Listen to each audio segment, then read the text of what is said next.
Yes.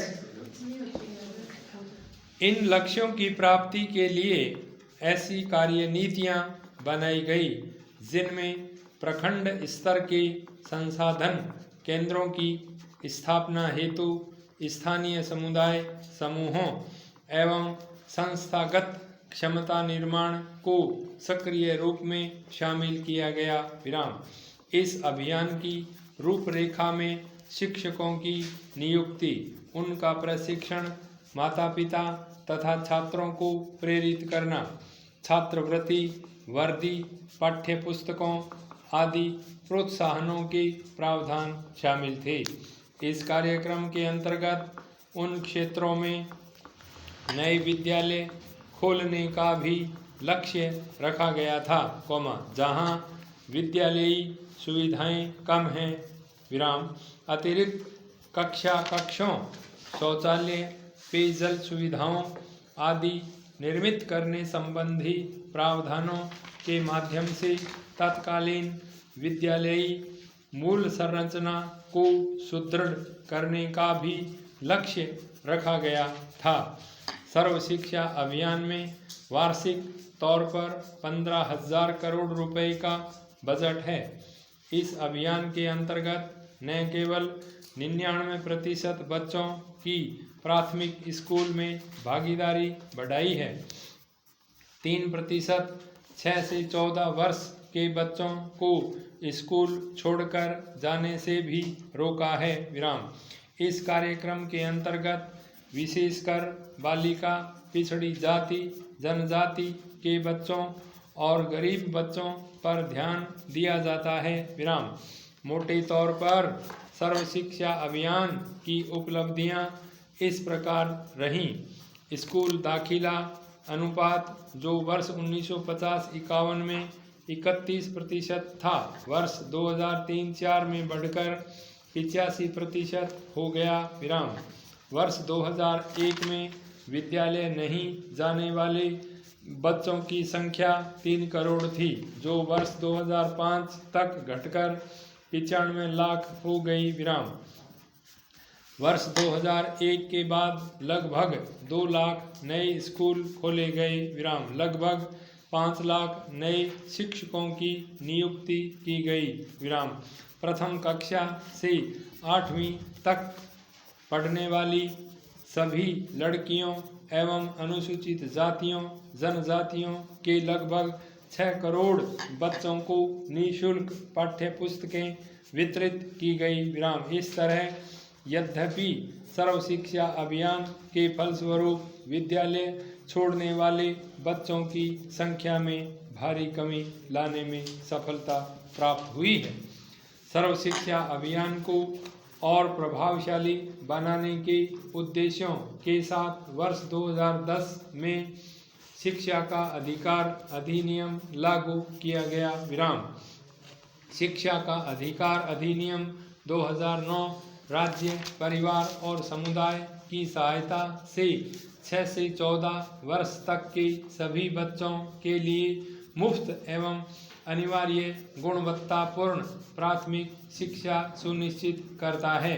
यह अधिनियम मूलतः वर्ष 2005 के शिक्षा के अधिकार विधेयक का संशोधित रूप है। विराम। वर्ष 2002 में संविधान के 86वें संशोधन द्वारा अनुच्छेद 21A के भाग 3 के माध्यम से 6 से 14 वर्ष तक के सभी बच्चों को मुफ्त एवं अनिवार्य शिक्षा उपलब्ध कराने का प्रावधान किया गया था। इसको प्रभावी बनाने के लिए 4 अगस्त 2009 को लोकसभा में यह अधिनियम पारित किया गया, जो 1 अप्रैल 2010 से पूरे देश में लागू हुआ और इसी के साथ भारत शिक्षा को मौलिक अधिकार का दर्जा देने वाले विश्व के अन्य 135 देशों की सूची में शामिल हो गया। विराम पैरा। इस अधिनियम की मुख्य विशेषता भारत के 614 आयु वर्ग वाले सभी बच्चों को मुफ्त एवं आधारभूत शिक्षा उपलब्ध कराना है। इस उद्देश्य की पूर्ति के लिए बच्चों से किसी प्रकार का कोई शुल्क नहीं लिया जाएगा और न ही उन्हें शुल्क अथवा किसी खर्च की वजह से आधारभूत शिक्षा लेने से वंचित किया जाएगा। विराम। यदि 6 से अधिक उम्र का कोई भी बच्चा किन्हीं कारणों से विद्यालय नहीं जा पाता है तो उसे शिक्षा के लिए उसकी उम्र के अनुसार उचित कक्षा में प्रवेश दिलाया जाएगा। इस अधिनियम के प्रावधानों को क्रियान्वित करने के लिए संबंधित सरकार तथा स्थानीय प्रशासन को यदि आवश्यक हुआ तो विद्यालय भी खोलना होगा। अधिनियम के तहत यदि किसी क्षेत्र में विद्यालय नहीं है तो वहां पर 3 वर्ष की तय अवधि में विद्यालय का निर्माण करवाया जाना आवश्यक है। सत्र के दौरान छात्र कभी भी प्रवेश पा सकता है। उम्र प्रमाण पत्र नहीं होने की स्थिति में भी किसी बच्चे को प्रवेश लेने से वंचित नहीं किया जा सकता। राज्य सरकारों को बच्चों की आवश्यकता को ध्यान में रखते हुए लाइब्रेरी, क्लासरूम, खेल का मैदान और अन्य जरूरी वस्तुएं उपलब्ध करानी होंगी। शिक्षा की गुणवत्ता में अनिवार्य सुधार के लिए एक शिक्षक की अधिकतम 40 छात्र सुनिश्चित करना एवं उसके लिए नए शिक्षकों की भर्ती कर उन्हें प्रशिक्षित करना। विराम। स्कूल शिक्षकों को 5 वर्षों के भीतर समुचित व्यावसायिक डिग्री प्राप्त नहीं होने की स्थिति में उन्हें उनकी नौकरी से वंचित किया जा सकता है। विराम। स्कूल का बुनियादी ढांचा 3 वर्षों के भीतर नहीं सुधारने की स्थिति में उनकी मान्यता रद्द की जा सकती है। सभी निजी स्कूलों की कक्षा 1 में प्रवेश देने में आर्थिक रूप से कमजोर समुदायों के लिए 25% आरक्षण का प्रावधान किया गया है। इस अधिनियम के प्रावधानों को प्रभावी बनाने की जिम्मेदारी केंद्र एवं राज्य सरकार दोनों की है। वित्तीय खर्च भी दोनों राज्य सरकार द्वारा वहन किया जाएगा। विराम। वर्ष 2010 तक सर्व शिक्षा अभियान का लक्ष्य पूरा नहीं हुआ और इसी वर्ष शिक्षा का अधिकार अधिनियम लागू हो गया। विराम। इस अधिनियम में सर्व शिक्षा अभियान के सभी लक्ष्य समाहित हैं। विराम।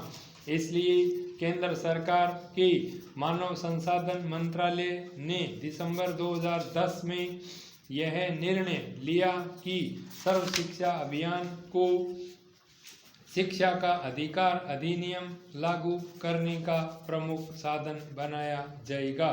इसके लिए संशोधित सर्व शिक्षा अभियान से संबंधित अधिनियम 2011 में लागू किया जाएगा। केंद्र सरकार ने शिक्षा के अधिकार अधिनियम लागू करने के उद्देश्य से सर्व शिक्षा अभियान कार्यक्रम के मानकों में संशोधन किया है। संशोधित मानकों में छात्र शिक्षक अनुपात अधिदेश के अनुसार शिक्षकों की व्यवस्था का प्रावधान है। संशोधित सर्व शिक्षा अभियान कार्यक्रम लागू करने के लिए केंद्र और राज्य सरकार से धन मुहैया कराने का अनुपात 65:35 तय किया गया है। पूर्वोत्तर के 8 राज्यों के लिए यह अनुपात 90:10 होगा। इस तरह सर्व शिक्षा अभियान कार्यक्रम को शिक्षा के अधिकार अधिनियम के अनुरूप बनाया जाएगा। विराम पैरा। किसी प्रजातांत्रिक देश में शिक्षित नागरिकों का बड़ा महत्व होता है। शिक्षा द्वारा ही आर्थिक आवश्यकताओं को पूरा करने के लिए हर स्तर पर जनशक्ति का विकास होता है। शिक्षा के आधार पर ही अनुसंधान और विकास को बल मिलता है। इस तरह शिक्षा वर्तमान ही नहीं भविष्य के निर्माण का भी अनुपम साधन है। इन सब दृष्टिकोणों से भी शिक्षा को मौलिक अधिकार बनाने का महत्व स्पष्ट हो जाता है।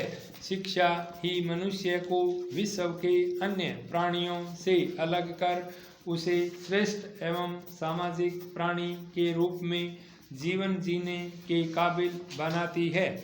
इसके अभाव में न केवल समाज का बल्कि पूरे देश का विकास अवरुद्ध हो जाता है। विराम। शिक्षा के इन्हीं महत्वों को देखते हुए भारत सरकार ने सब के लिए शिक्षा को अनिवार्य बनाने के उद्देश्य से शिक्षा का अधिकार अधिनियम पारित करने का एक प्रशंसनीय कार्य किया था।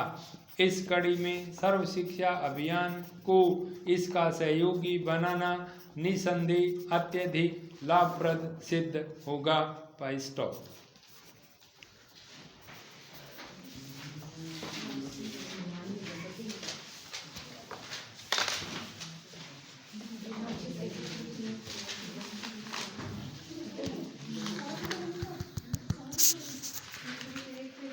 क्या बात है?